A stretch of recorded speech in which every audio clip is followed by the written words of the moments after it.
গাজীপুর জেলা শ্রীপুর থানার নতুন গেট উদ্বোধন করা হয়েছে জেলা police super doctor Chowdhury Mohammad Jaber সাদেকের মাধ্যমে।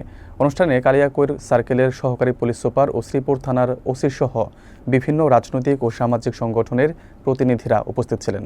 সংশ্লিষ্টরা জানান, নতুন গেট উদ্বোধনের ফলে থানার নিরাপত্তা ব্যবস্থা আরও শক্তিশালী হবে। অনুষ্ঠান শেষে দেশ ও জাতির কল্যাণে বিশেষ দোয়া করা হয়। বিস্তারিত থাকছে আশরাফুল আলম সরকারের প্রতিবেদনে। গাজীপুর জেলা শ্রীপুর থানার নিরাপত্তা ও সেবামূলক কার্যক্রম আরও সুদৃঢ় করার লক্ষ্যে শনিবার নতুন নির্মিত গেটের উদ্বোধন অনুষ্ঠিত হয়েছে বলে জানানো হয়।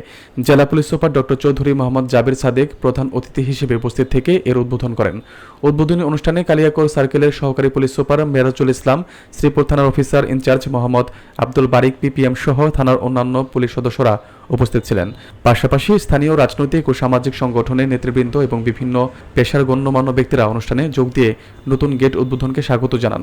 বক্তারা জানান, নতুন গেটটি থানার নিরাপত্তা ও সার্বিক কার্যক্রম আরও গতিশীল করবে এবং আগত নাগরিকদের সেবা গ্রহণ প্রক্রিয়া সহজ হবে। পুলিশ সুপার তার বক্তব্যে শান্তি শৃঙ্খলা বজায় রাখা এবং অপরাধ দমনে সর্বসাধারণের সহযোগিতা কামনা করেন। তিনি বলেন, আধুনিক ও নিরাপদ থানা ব্যবস্থা গড়ে তুলতে সমন্বিত উদ্যোগ প্রয়োজন। অনুষ্ঠানের শেষে দেশ, জাতি ও সমগ্র গাজীপুরবাসীর শান্তি ও সমৃদ্ধি কামনায় বিশেষ দোয়া করা হয়।